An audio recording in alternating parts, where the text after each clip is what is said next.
بسم الله الرحمن الرحيم. أهلا وسهلا فيكم طلابنا الأعزاء في اليوم الثالث من دورة الإعداد لاختبار هيئة التخصصات الصحية في قسم التمريض. بداية إن شاء الله راح نقوم بحل التمرين السابق يوم أمس وهو 3 أسئلة. طلبنا عدة مطالب في كل سؤال، وهو حل السؤال وتحديد الاستراتيجية المستخدمة في كل سؤال. ولكن للمعلومة قبل ما نبدأ في الأسئلة، هذه الأسئلة هي مجموعة، بعضها من النكتكس، بعضها من التجميعات اللي بين أيدي الطلاب بما يخص امتحان الهيئة أو اختبار الهيئة. لذلك الأمثلة اللي إحنا بنجيبها في هذه الدورة سواء كتمرين أو بنحلها ضمن المحاضرات كلها بنحضرها وبنبحث عنها في النكلكس وفي بعض التجميعات اللي موجودة من اختبار الهيئة. نبدأ بالسؤال الأول. السؤال الأول بيقول Patient with pulmonary emboli complains of pain, dyspnea and fear of dying. مريض مصاب بالجلطة الرئوية يشكو من ألم، صعوبة في التنفس وخوف من الموت. Which of the following interventions would most likely help to reduce the patient anxiety level؟ إذا هذا المريض اللي معه جلطة رئوية وبيعاني من ألم وصعوبة في التنفس وخوف من الموت، أي الإجراءات التالية واضح اللي ممكن نقوم فيها أكثر نفعا لحتى تساعد البيشنت to reduce anxiety، لحتى نقلل القلق اللي موجود عنده. إذا إحنا الآن حددنا إيش المطلوب، يعني أي الإجراءات التالية تقلل القلق. لاحظ كيف الآن موجهة إلى القلق. خلينا نقرأ الآن إجابات أو الخيارات. administer oxygen as order، إعطاء البيشنت الأكسجين كما هو في الأوردر. administer pain medication as order، إعطاء البيشنت أدوية للألم لإزالته وتخفيفه. observe closely for signs of pain and discomfort، اللي هو الملاحظة عن كثب والمراقبة عن كثب لعلامات الألم وعدم الراحة. أو دي listen to the patient concerns، اللي هو الاستماع إلى حاجات واهتمامات هذا المريض. الآن إذا بنلاحظ على السؤال وكأنه بيطلب منا intervention، فلذلك أنا الاستراتيجية اللي راح أختارها في هذا السؤال اللي هو النيرسينج بروسيس، الخطوة الرابعة اللي هو الامبلمنتيشن أو الانترفنشن. ليش؟ لأنه بيطلب مني الآن أي الانترفنشنز التالي يقلل عندي الانكزايتي. لو جينا للأولى الأكسجين ما بيقلل، بيدخل على موضوع الأكسجينيشن وموضوع الساتوريشن. بي ما له دخل برضو كمان في القلق، هنا بيشتغل على موضوع الألم. سي برضو كمان بيشتغل على موضوع الألم وعدم الراحة. أما دي فالاهتمام في المريض والسماع له واضح، والتركيز معه بيعمل على تقليل الانكزيتي عند هذا البيشنت. لذلك لاحظ كل الخيارات يعني تجوز وتنفع مع المريض البلمونري امبولاي، ولكن هنا السؤال كان محدد انه انا بدي انترفنشن بقلل عندي الانكزيتي، لذلك انا قدمت هذا الخيار لانه هو الوحيد المباشر للانكزيتي. لذلك ننتبه هون بدنا امبلمنتيشن بناء على مطلوب السؤال. فلذلك لو الان سألتكم سؤال reduce the patient anxiety level، reduce the patient's anxiety level يدرج تحت أي خطوة من خطوات الكير بلان أو النيرسينج بروسيس؟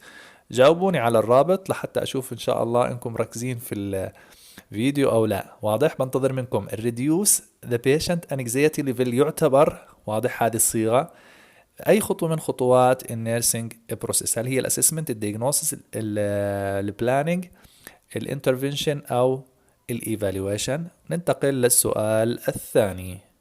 A 55-year-old quadriplegia patient reside at the home with his wife.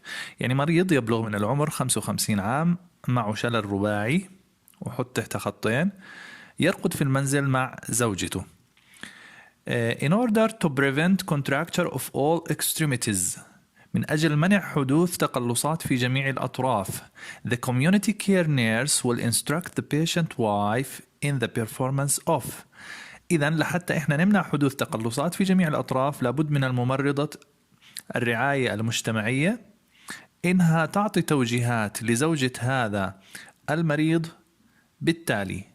أي التالي هي الصحيحة بالنسبة لإرشادات ممكن تقلل وتمنع حدوث تقلصات في جميع الأطراف لمريض عنده كوادربليجيا اللي هو شلل رباعي.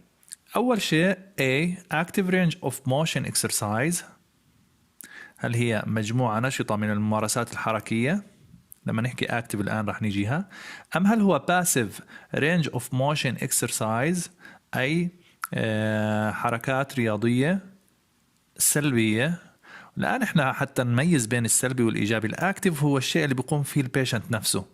يعني إذا البيشنت نفسه رفع يده بنسميه أكتيف، حرك رجله بنسميه أكتيف. بينما الباسيف إذا شخص آخر هو حرك للبيشنت أي عضو من أعضاء جسمه أو عمل له أي حركة رياضية. فلذلك أنت بدك تحط في بالك من الآن إنه الكوادربليجيا أوكي ما بيقدر إنه يقوم بأي نشاط رياضي أو حركة رياضية، فلذلك بدك تحصر الآن خيار. خلينا نكمل. C active assistive range of motion exercise، إذا برضو مجموعة نشطة من ممارسات الحركة اللي بيكون فيها مساعدة. أو resistive range of motion exercise اللي هي مجموعة من الحركات الرياضية أو الممارسات الرياضية المقاومة اللي بنستخدم فيها إنه منعرض بقوة على البيشنت والبيشنت بيقوم بمقاومتها. فلذلك الآن لو بدنا نيجي نفكر في هذا السؤال سنجد إنه already لما نحكي quadriplegia patient يعني شلل رباعي، اعرف إنه هذا البيشنت ما بيستطيع يحرك أو يقوم بأي تمارين بنسميها active، يعني نشطة هو بيقوم فيها لوحده. لذلك من خلال هذا السؤال أو هذه الخيارات نستطيع استبعاد خيارين بشكل سهل جدا جدا، وهي الأكتيف رينج اوف موشن اكسرسايز والأكتيف اسيستيف رينج اوف موشن اكسرسايز. لذلك احنا بنستبعدهم الآن من هذا السؤال، فبيصفي عندي أنا خيارين، اما الباسيف رينج اوف موشن او الريزيستيف رينج اوف موشن. طبعا الريزيستيف اكيد راح يكون البيشنت ايضا قادر على الحركه لحتى يقدر يعمل مقاومه للريزيستيف باور اللي احنا بنعرضه عليها، واضح؟ فلذلك اكيد برضه هذا البيشنت ما راح يستطيع انه يتجاوب لهذه الحركه، فبيصفي عندي انا الخيار بي هو الخيار الصحيح، passive range of motion exercise، أي أنشطة أو ممارسة حركية للمريض بالطريقة الباسيف اللي هي السلبية اللي بيقوم فيها الممرض أو الممرضة أو حتى زوجة هذا البيشنت لهذا البيشنت. الآن ننتقل إلى السؤال الثاني اللي بيقول A patient with Alzheimer disease and severe cardiomyopathy present to the hospital with a fractured left hip. إذا مريض عنده خرف الزهايمر، عنده severe cardiomyopathy اللي هو اختلال أو مشاكل في عضلة القلب، الكارديوميوباثي أوكي، بيكون في عندي ضعف في عضلة القلب اللي بتجعلها ما بتضخ بشكل جيد. موجود في الهوسبيتال الآن في المستشفى ومعه fracture left hip، يعني عنده كسر في الحوض من الجهة اليسرى. The patient is on bed rest، الآن المريض مرتاح على السرير until cardiologist clears the patient to have surgery، حتى يقرر أخصائي القلب بأن البيشنت يستطيع دخول هذه العملية. Which nursing diagnosis has the highest priority؟ أي التشخيصات التمريضية التالية هي الهايست priority؟ يحط خط تحت الهايست priority، وهي من الكلمات الاستراتيجية اللي تبين إنه إحنا بدنا ترتيب وبدنا أولوية في هذا السؤال. إذن لو إنك ممرض بترعى هذا المريض معه ألزهايمر، معه ضعف في عضلة القلب، وعنده الآن fracture left hip اللي هو كسر في الحوض من الجهة اليسرى، إيش ممكن أنت تعطيه النيرسينج دياغنوسيس ذات الأولوية العليا؟ الآن قبل ما نتحدث في الأجوبة بدك تعرف إنه المطلوب هو نيرسينج دياغنوسيس، وإحنا بنعرف إنه النيرسينج دياغنوسيس هو ثاني مرحلة من مراحل النيرسينج بروسيس اللي من خلالها إحنا بنشخص الاستجابات الإنسانية والاستجابات البشرية للأمراض اللي موجودة عند البيشنت. لذلك الآن لاحظوا معنا في هذا السؤال بيعطيني مجموعة من النيرسينج دياغنوسيس، أنا لازم أختار الهايست برايورتي منهم. لذلك لو الآن نيجي نقوم بمسح سريع لهذه النيرسينج دياغنوسيس: A impaired physical mobility، B activity intolerance. طبعا impaired physical mobility اللي هو خلل في الحركة الجسدية. B activity intolerance اللي هو عدم تحمل الأنشطة. C alteration of comfort تغير في الراحة. D risk of alteration in skin integrity يعني معرض لخطورة خلل في تماسك الجلد. E knowledge deficit اللي هو نقص في المعلومات. و F decrease cardiac output اللي هو قلة نتاج القلب. الآن إحنا النيرسينج دياجنوسيس لابد نرتبها بناء على البريوريتي اللي هو الأولوية. وفي هذا السؤال بتجلى عنا تصنيف أو ترتيب الأولوية حسب ال ABCs. حسب ال ABCs. لو لاحظنا الآن من هذه المجموعة الخيارات الستة أو الدياجنوسيس الستة موجود منهم فقط 4 في الخيارات. يعني تعال الآن على خيار رقم A موجود E and F. خيار رقم B D and C. خيار رقم C C and F. خيار رقم D D and F. لذلك إذا منلاحظ A مش موجود و B مش موجود فمنستثنيهم. الآن كيف رح نرتب ال4 خيارات بناء على ال ABCs؟ لاحظوا عندي alteration of comfort ما بتخص ال A ولا B ولا C. airway breathing and circulation. risk for alteration in skin integrity برضو ما بتأثر ولا على أي واحدة منهم. E knowledge deficit ما بتأثر على أي واحدة منهم أو يعني ما مش مرتبطة ارتباط مباشر في ال ABCs. بينما F decrease cardiac output اللي هو قلة نتاج القلب. وإحنا لما نحكي cardiac output هو حجم الدم اللي بيخرج من القلب خلال الدقيقة الواحدة. خلال الدقيقة الواحدة. لذلك إذا وجدنا شفنا ال4 على فكرة كلهم بيليقوا مع هذا البيشنت اللي معه الزهايمر وكارديوميوباثي والفراكتشر ليفت هيب. لكن الآن بدنا نرتبهم بناء على ABCs فلا بد يكون عندي أنا decrease cardiac output من ضمن الخيارات. لذلك لو أجينا ل A and B and C and D من الخيارات اللي هي الإجابة لو وجدنا إنه B لا تحتوي على الخيار اللي هو decrease cardiac output. لاحظين؟